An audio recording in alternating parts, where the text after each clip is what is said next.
Pisana reč. Data reč. Izmišljena reč. Reč po reč. Rečenica po rečenica. I ovo već postaje debata. Dobar dan, poštovani gledalci. Gledate još jednu emisiju Javne odbrane. A mi smo pripremile prilog o debati. U toku proteklog vikenda na Pravnom fakultetu održan je 12. debatni turnir Belgrade Open, koji se u organizaciji otvorene komunikacije održava još od 1997. godine i okuplja veliki broj učesnika. Može da učestvuje bilo ko iz celog sveta. Ove godine imamo učesnike iz regiona, dosta ljudi iz Hrvatske, dosta ljudi iz Makedonije. Takođe imamo i iz ostatka Evrope, imamo ljude iz Litvanije, iz Beča, iz Nemačke i tako dalje. Generalno imamo i ljude koji su iz Beograda, ali to je otprilike 60 prema 40%, 60 ljudi iz inostranstva i 40 naših ljudi. Ovo je jedini međunarodni turnir koji je otvorena komunikacija održava, ali imamo dosta regionalnih turnira, kao što je Decembarac, to je turnir isključivo za početnike.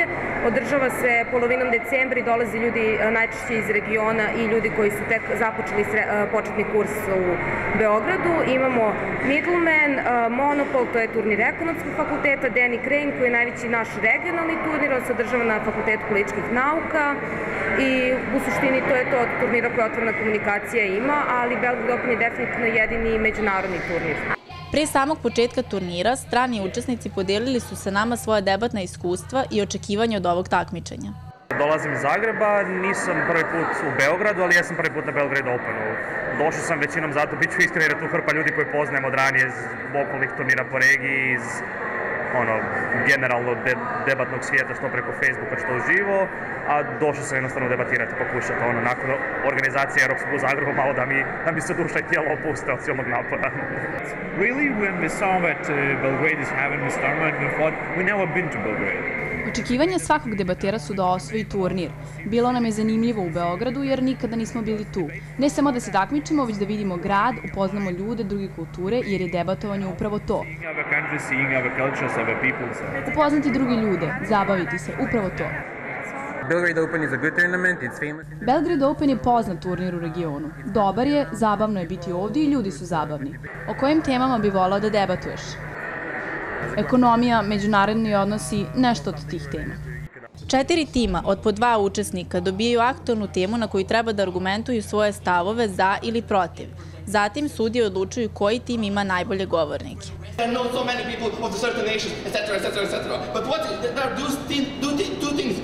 Debatovanje ne mora biti samo hobi, već ako ovladate ovom veštinom i postanete dobar govornik, to vam može dosta pomoći u daljem razvoju karijere. Pre svega, ja sam mnogo veština koje sam jako korisno stekao kroz samu debatu. Naučio sam da govorim razgovetnije i razumljivije, naučio sam da argumentujem svoje stavove i svoje mišljenja i upoznao sam puno ljudi, a konkretni neki benefiti, evo nama su se, odnosno Heleni i meni, Helena je moja partnerka za kojom smo svoje evropsko prvenstvo, pojavljale različite prilike za zaposlenje, za prakse, možda i za studije u inostranstvu, o čemu ću znati više iduće godine, tako da mislim da ima puno veština i puno korisnih stvari koje smo stekli kroz ovo. Celokupno takmičenje sudi 5 iskusnih debatera iz različitih zemalja. Pripremanja počinje oko mesec dana pre otvaranja takmičenja.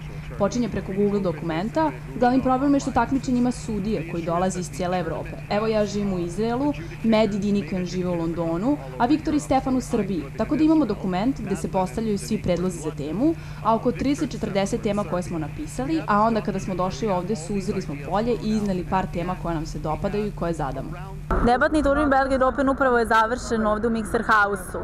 Sudije će sad odlučivati ko je osvojio ovaj turnir. Za to vrijeme učesnici će ići u razgledanje grada, kasnije na veliku žurku gde će tačno u ponoć otkriti ko je pobednik ovog turnira. Prema konačnoj odluci sudija, pobednik ovog takmičenja je tim Yes Mom. Učesnici ovog tima su Helena Ivanov i Hariš Natarajan.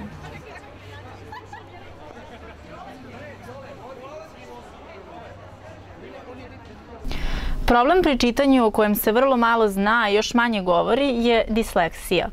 O ovom poremećaju prilog su pripremile Mina Smiljanić, Ornela Žižić i Jovana Ranković. Svako 10. dete u Srbiji ima disleksiju. Zbog nedovoljne obučenosti nastavnog osoblja, ali i roditelja, deca sa disleksijom su vrlo često okarakterisana kao lenja ili nezainteresovana, iako je najčešće reč o nadprosečno inteligentnim osobama. Nevena Kajganić je disleksiju otkrila tek u 2. razredu srednje škole. Pre godinu dana je diplomirala grafički dizajn, ali put do tog uspeha pratilo je mnogo problema kroz njeno školovanje.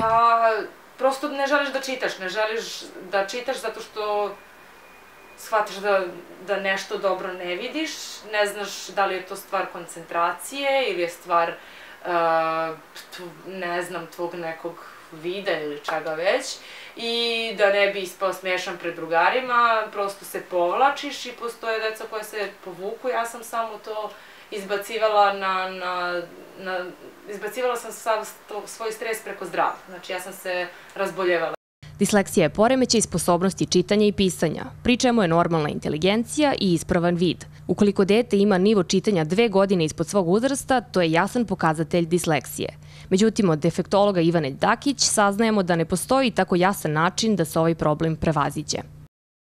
Iz prostog razloga što nijedan slučaj disleksije nije isti. Neko ima problem isključivo sa čitanjem, neko ima više sa pisanjem, neko ima problem da razume pročitano, a savršeno pročita, neko ne može uopšte da pročita, tako da shodno tome svako dete zahteva poseban i tretman prilagođen njegovim potrebama, sposobnostima. Disleksija nije bolest, već sindrom koji je u većini slučajeva genetski predodređen, a ukoliko se na vreme uoči, dete može postići visoku funkcionalnost. Prvo to dete mora da otkrije koje su njegove jake strane. Znači, tom detetu je vrlo jasno sa svih strana stavljeno koje su njegove slabe strane. Znači, to svi znaju. Ima problem sa čitanjem, rukopis je najčešće katastrofa, ima problem sa pisanjem, onda naravno to povlači slabe ocjene, ne stiže da rešava kontrolne zadatke, slabe ocjene povlače, mislim, znači, ljutnju roditelja koji smatra da je dete lenjo, pa onda to neko forsiranje, neki dodatni časovi, dodatno zatrpavanje čitanjem. Iako su svi simptomi lako uočljivi, najčešće baš roditeljima promaknu. Šta da vam kažem? Šok totalni, šok. I onda treba prihvatiti da dete ima problem i prihvatiti da tvoje dete je imala toliko borbe, če ona je stigla od 1. razreda škole do 2. razreda srednje škole. Znači, to je problem i roditelja, i dece, i porodice u kojem je to dete. I svi trebaju da ga prihvate i da pričaju o tome. Žalostno što je naše društvo slabo o tome priča i to se ćuti. Prvo srpsko društvo za disleksiju osnovano je pre 4 godine sa ciljem podizanja svesti o disleksiji.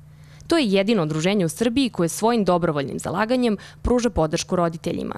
Danas, opstanak udruženja je ozbiljno doveden u pitanje. Po zvaničnim statistikama ima između 5 i 10% dece u školama, ali roditelji to ne znaju. PP službe nisu dovoljno tom sindromu disleksije pridavale značajne pažnje. Tako da, u odnosu na broj dece koji ima, to je nešto o čemu mora više da se priča. Ja sam Jovana Ranković, student Fakulteta političkih nauka i imam disleksiju. Disleksija se ne leči, ali sa njom se živi. Mnogi poznate istorijske ličnosti poput Galileja, Njutona i Einsteina imali su ovaj problem, a da se o tome malo znalo. O ovom problemu se jako malo zna, a još manje govori. Pomozimo deci koje imaju ovaj problem da ga reše tako što ćemo o njemu govoriti i tako što će se više o njemu znati, a njihova genijalnost tako doći do izražaja koja je prekrivena disleksijom. U toku je 59. Međunarodni Beogradski sajam knjiga. Počasni gost ove godine je Narodna Republika Kina. I zbog toga smo ovu najavu i prilog koji su pripremile Milena Komazac i Andrijana Veličković posvetili baš kineskoj kulturi. Provučeš ovo i za ove dve i zategneš. Sad sa suprotne strane, tamo gde ti je čvorić, opet napraviš. Mali Kinezi u Kini vole da prave to i da nose kao za sreću, a i tako mogu strancima da poklone, da ih nauče mnogo lakše to da prave. Inače, kineski čvorovi se prave za donošenje sreće tokom kineske nove godine. Svaka boja u Kini ima neko određeno značenje. Zna se da Kinezi mnogo vole crvenu i da je crvena u stvari simbol Kine, kao i žuta, zato što je car nosio crvenu. 60 izdavačkih kuća ponudilo je bogat izbor knjiga različitih žanrova namenjene svim uzrastima. Za potrebe sajma knjige su prevođene kako na srpski, tako i na druge jezike. Sa kineskog na srpski imamo 8 prevoda, ali imate puno prevoda sa drugih jezika, tako da ima između 20 i 30 naslova vezano za samu Kinu, a na kineski jezik, koliko ja znam, do sada nije ni jedna, ali je u toku razgovor između dva ministarstva da se napravi jedan projekat i da se odabere, recimo, po principu reciprociteta, isto naših 8 knjiga, 8 savremenih pisaca i da se to prevede na kineski jezik. Praktično da nemamo ozbiljne prevodilačke poduhvate na kineskom jeziku vezano za našu književnost i kulturu generalno. To su bili prevodi, recimo, 80. i 90. godina prošlog veka, ali ne toliko književnost koliko literatura iz politike i ekonomije, jer je Kina u tom trenutku trebala tu vrstu literature. A koji su to autori koji su se najviše možda prevodili? Ako pogledate kroz istoriju, znači to je Nušić, Branislav Nušić, to je Ivo Andrić, zatim Laza Kostić i u, recimo, poslednjih nekoliko godina Milorad Pavić je prisutan na kineskom tržištu. Jedna od najstarijih tradicija Kine jeste pravljenje čaja. Ispijanje ovog napitka za njih predstavlja poseban užitak jer su to trenuci rezervisani za opuštanje.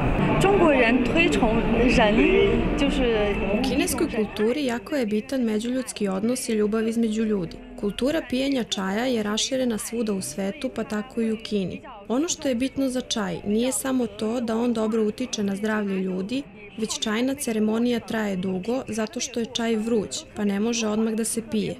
Polako se priprema, polako se sipa, polako se pije. To omogućava ljudima da više vremena provedu zajedno, da se bolje upoznaju i tako se bolje razumeju. Kako vam se dopadaju ovi kineski štandovi? Veoma mi se dopada kineski štand. Za razliku od prošle godine ima mnogo više knjiga i svega ostalog. Meni je kineski štand ove godine odličan, veliki je, ima dosta knjiga, ima šta da se vidi za razliku od prethodnih godina. Jako lijepo, ukusno, pregledno i ima se šta da vidi, da se zadrži.